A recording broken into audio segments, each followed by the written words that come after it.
Welcome to Mystery Sauce. In today's episode, we delve into two extraordinary tales. Our first story explores the bizarre journey of two teenage girls who, after falling in love, established their own religion and ventured into an alternate realm known as the Fourth World. So stick around, that one's interesting. The second tale uncovers a strange case of a traffic stop that revealed a man who was presumed dead for 2 decades, who had orchestrated his own death due to unfounded fears of being pursued by the police and others. So, if true crime, mysteries, and the paranormal captivate you, you're in the right place. So to support my channel, please click the like button and help our content reach more viewers. Don't forget to subscribe as well. So let's get into it. Christchurch, New Zealand, a city known for its serene landscapes and tranquil life. But on the 22nd of June 1954, this peaceful city was rocked by a chilling event that would forever mark its history. Honora Riper, a mother like any other, fell victim to a dark and twisted plot, orchestrated by none other than her own daughter, Pauline Parker, and Pauline's close friend, Juliette Holm. Now, Pauline was just 16 years old, a mere teenager, and Juliette was 15 years old. Their story, as dark and unsettling as it is, went on to inspire a myriad of creative works. Play novels and films including Peter Jackson's haunting 1994 movie Heavenly Creatures and the French drama Don't Deliver Us from Evil all drew from this eerie tale. It even sparked a slew of copycat films. So, let's delve into their backgrounds. Pauline, born on the 26th of May 1938, encountered on the London-born Juliette during their early teens. Coming from a working-class family with parents employed in the humble roles at university, Pauline's life was modest. Her father, Herbert Riper, and her mother, Honora, weren't married, a fact that only came to light during the shocking trial that followed. Juliette, on the other hand, she had moved to New Zealand with her parents in 1948. Their paths crossed at Christchurch Girls' High School. Despite their seemingly normal upbringings, both girls had weathered their share of hardships. Illness had marred their childhoods. Pauline battled osteomyelitis and Juliette tuberculosis. It was their sheer experience of sickness that initially bonded them, but their friendship was an unlikely one, bridging the gaps of different backgrounds and social classes. Yet in the world of these two girls, class distinctions faded into irrelevance. Both were bright, brimming with intelligence and vivid imaginations. Before long, the girls became obsessed with one another, which caused their parents to worry about the nature of the relationship. But the families continued to allow the girls to see each other, and Pauline was often welcome at the family home for overnights and holidays. The girls unusually romanticized the idea of being sick, as not only did it bond them, but it also separated them from their peers. Now, as their close friendship developed, they created an elaborate fantasy life. They were writing plays, books, and stories set in an imagined world they called the Fourth World. The Fourth World is not just a figment of imagination for Pauline and Juliette. It's their own sacred sanctuary. They crafted their own religion, complete with a unique moral code, turning away from Christianity to worship saints of their own creation. The Fourth World was more than a fantasy to them. It was their version of heaven, a parallel dimension they believe they could access through moments of intense spiritual enlightenment. This wasn't your typical mindfulness of meditation. It was something far deeper, far more surreal. Their intense friendship had catapulted them into what they perceived as a higher level of a spiritual awakening. To the outside world, it seemed like a common interest between two teenage girls. But little did their families know, the horrors of the Fourth World would soon unleash. Now, the year is 1954. It brought turmoil to Juliette's life. Her parents separated, and her family was set to move back to England. But Juliette's fate was to be different. She was to be sent to South Africa to live with relatives. This impending separation was unbearable for the girls. So their solution? For Pauline to accompany Juliette to South Africa. But they faced a monumental obstacle: Pauline's mother, Honora. Honora, they believed, would never permit such a move. Now, there might have been countless ways to deal with the separation, but the path they chose was dark and unimaginable: murder. The girls couldn't see any way around it. In the twisted logic, they planned to murder Pauline's mother, believing this would remove the only barrier to their future together. And what grandiose future they envisioned, fleeing to Hollywood or New York, pursuing dreams of film and writing careers. It was a day that would haunt the Christchurch forever. On the 22nd of June in 1954, started off like any other day, but it was destined for a gruesome turn. Pauline and Juliet, with a plan as dark as night, took Honora, Pauline's unsuspecting mother, for a walk in Victoria Park. It was a simple stroll, or so it seemed, starting with a casual bite at a nearby cafe. But as they wandered along, nearing a wooded area close to a small bridge, the true intent of this walk was revealed in the most horrifying manner. The girls, armed with a brick encased in an old stocking, unleashed a brutal attack on Honora. The scene was something out of a nightmare. Honora beaten and bloodied, and the girls covered in their own blood, racing back to the cafe in a feigned state of panic. Pauline's desperate cries for help, "Mommy's hurt," covered in blood, were a chilling performance. They concocted a story of a tragic fall, a deceitful tale to cover the heinous act they had just committed. The cafe owner, faced with his grisly scene, discovered Honora's body, her head, neck, and face bearing the same gruesome marks of a savage beating, with the pheasant wounds on her fingers. When the police arrived, the reality was clear. This was no accident fall. The discovery of the bloody stocking and brick nearby, and the inconsistencies in the girl's account, quickly unraveled their story. It was just a matter of hours. Pauline and Julia were arrested and charged. Honora, who had suffered over 20 blows to the head, succumbed to her injuries the following day. Confronted with the overwhelming evidence, the girls confessed to the murder they had so coldly executed. The trial that ensued was a media frenzy. Theories abounded about the girls' relationship and mental state. With homosexuality and insanity, they considered criminal traits at the forefront. An insanity defense was proposed, supported by psychiatrists who attributed their actions to delusions stemming from their sexual orientation. Pauline's diary, a damning piece of evidence detailing their premeditated plan to kill Honora. Her entries were chilling, a mixture of apprehension and thrill, a morbid excitement for the plot they were about to carry out. Just days before the murder, she wrote about their meticulous planning, their decision to use a rock and a stocking over a sandbag. The diary captured the depth of their derangement, a startling and unsettling glimpse into their minds. So on the 28th of August 1954, the verdict was in. Pauline and Juliet, just teenagers, but now forever marked by infamy, were found guilty.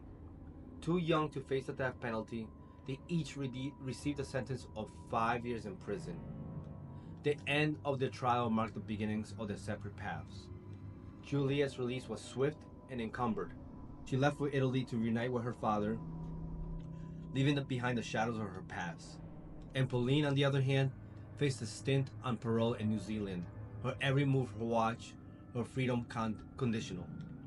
Their crime had not only shattered lives, but also stirred a national debate on moral decay. The Special Committee on Moral Delinquency and Children and Adolescents cited their case as a disturbing example of rising crime among teenagers, a symbol of deeper societal problems. Upon their release, Pauline sought a fresh start.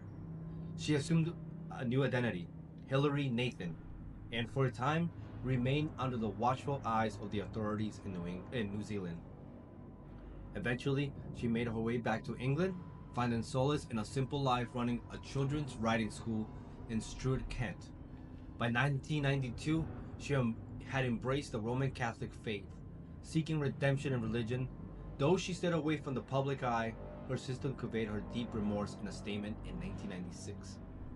Pauline's atonement was in solitude, her quiet life away from others. Juliet's journey took her back to England, where under the pseudonym of Anne Perry, she found success as a historical detective novelist. Her true identity remained a secret until it was unearthed in 1994, coinciding with the release of Peter Jackson's film Heavenly Creatures.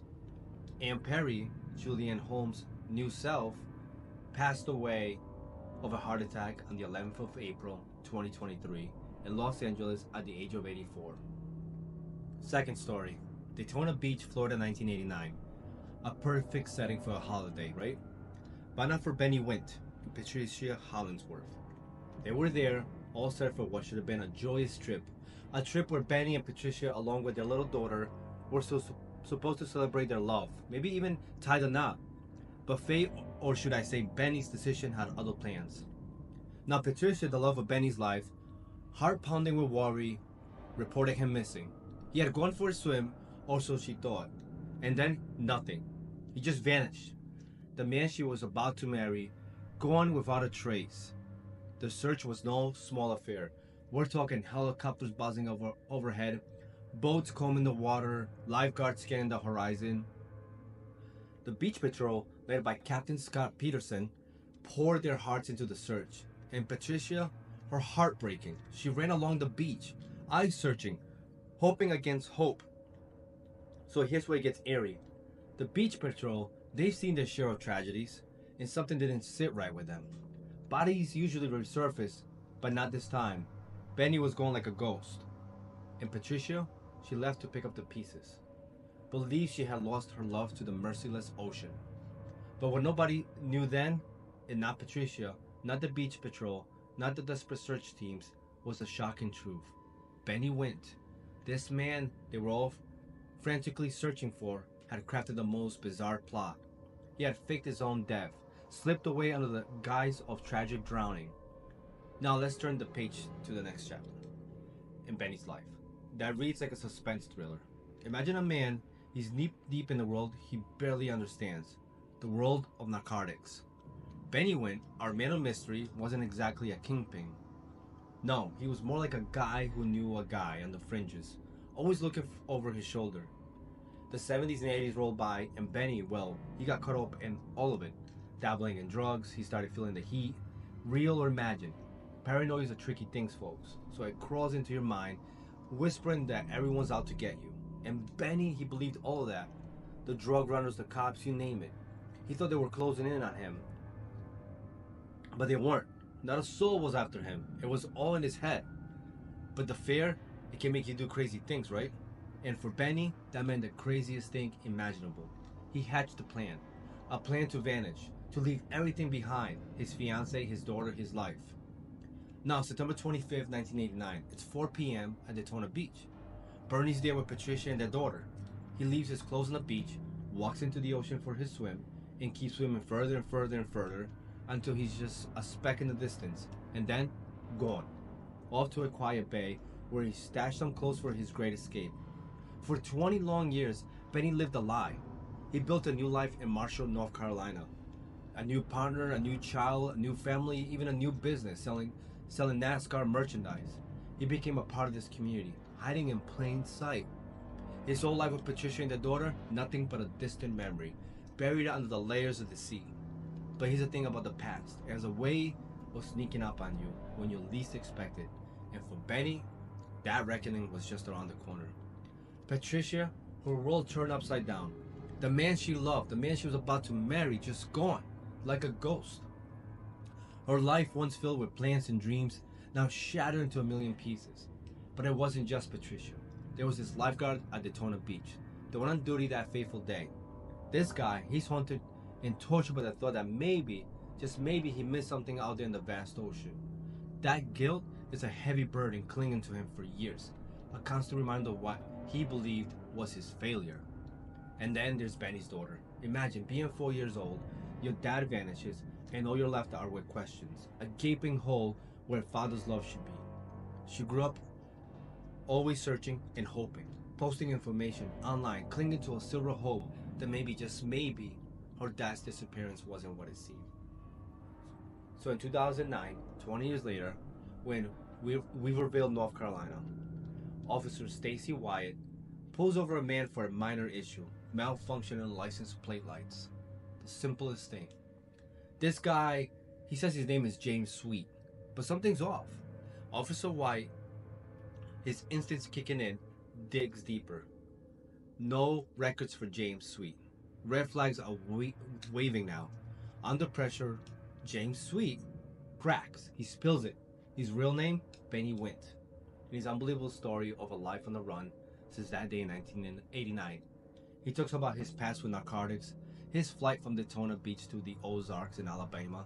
And here's the kicker. There's no record of him, no warrants, no police searching for him. His flight, his 2-decade charade was for nothing. He just disappeared for no reason. Officer Wyatt, with Benny's fingerprints sent off to the FBI, takes a dive into the digital world. He stumbles upon a post, a heart-wrenching plea from Benny's daughter, still searching for her father, her beacon of hope, flickering the vast darkness of the unknown. Then the moment of truth. Wyatt lays it all out for Benny. The reality hits like a freight train. There was no manhunt, no police dragnet, nothing. The ghosts Benny was running from, they were just that, ghosts, figments of paranoia, fueled imagination. Benny, he's sitting there, the weight of 2 decades of fear and lies crashing down on him. All those years, running, hiding, reinventing himself, all for nothing. And the irony of the situation is almost poetic in its tragedy. Released from jail in 2009, Benny faces a world that has moved on without him.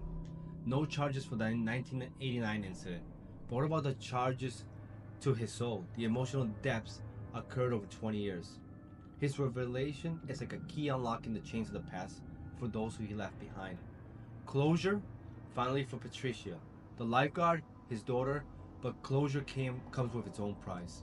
Of reckoning of what could have been, of time lost, of lives altered irreversibly.